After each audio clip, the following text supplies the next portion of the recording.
Hi there, and welcome to the ADHD Roller Coaster Podcast. I'm Gina Para. Today, I want to share something special with you. 5 radical and essential tips for ADHD-affected relationships. Yes, just 5.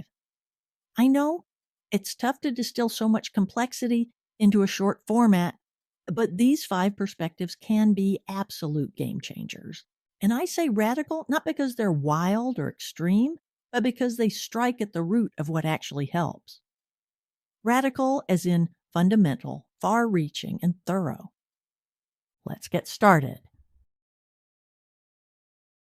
Tip number 1. Approach ADHD as a team sport. Living with ADHD in yourself or a partner is a marathon, not a sprint. Trying to go the distance without teamwork, that's a recipe for burnout. Unfortunately, both popular therapy culture and social media have steered us into extremes. On one hand, some therapists insist adults are responsible for themselves, so partners are told to stay out of ADHD treatment. On the other hand, we see messaging that says just be endlessly supportive. Don't say anything that might trigger rejection. Both of these miss the point. The bottom line is this. ADHD doesn't just affect the person with the diagnosis. It affects the entire household. A hands-off approach can prevent true progress.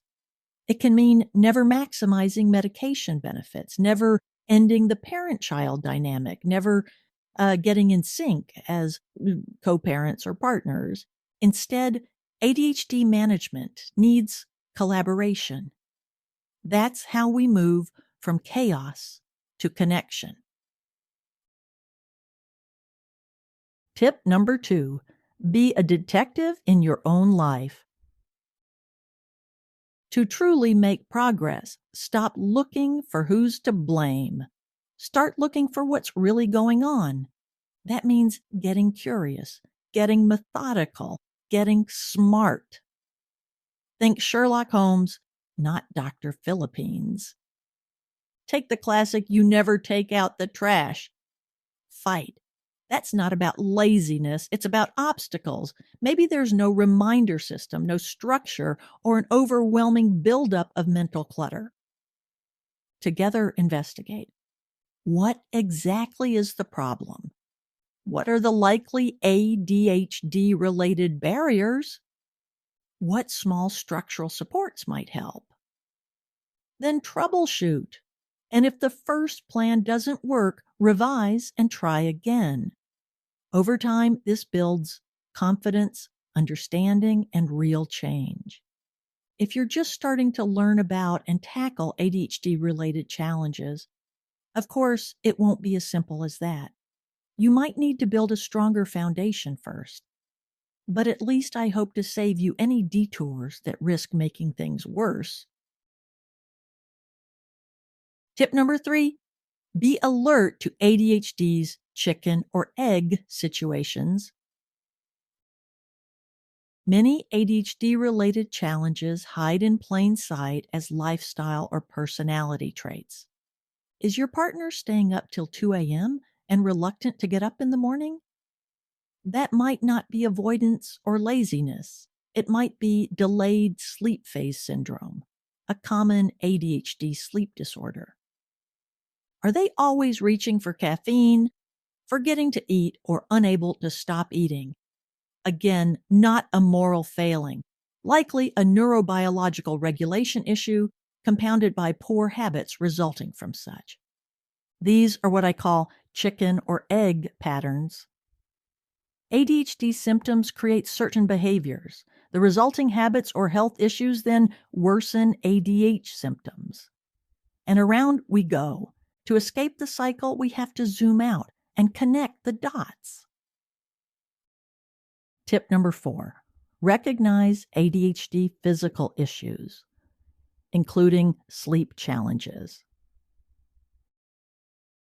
ADHD doesn't just affect focus and time management. It can affect hearing, balance, appetite, sleep, and more.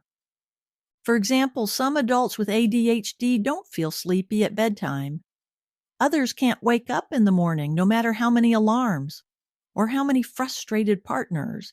These aren't excuses, they're patterns rooted in ADHD neurobiology, and recognizing them is the first step toward managing them. Medication can help, so can structure and routines. But first, we have to understand what we're really dealing with. Otherwise, we risk fighting symptoms instead of solving problems. Tip number 5, be proactive, self-educate. Instead of lingering on the surface, dive into the why. That's the first step toward figuring out the how. I get it. Adult ADHD is complex, but most of the predictable difficulties have predictable solutions. You don't have to reinvent the wheel. Here's the truth. Even the best clinicians may not catch all the ADHD-related nuances as they can affect individuals. That includes doctors, therapists, even many self-described ADHD specialists. So it's up to us to self-educate, to advocate for ourselves, to connect the dots for ourselves and each other. Scrutinize your sources, look for qualifications, compare advice with trusted clinical frameworks. And if you find something that works, build on it. Because when individuals with ADHD and their loved ones really dig into solid education, transformation happens. Sometimes the fog lifts faster than you'd think, and life becomes not just more manageable, but more joyful. If these 5 tips resonate, I hope you'll check out the full blog post on this topic as well as more of my work at ADHD Roller Coaster.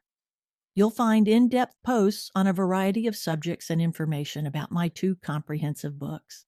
Thanks for listening. I'm Gina Para, and I'll catch you next time on The Roller Coaster.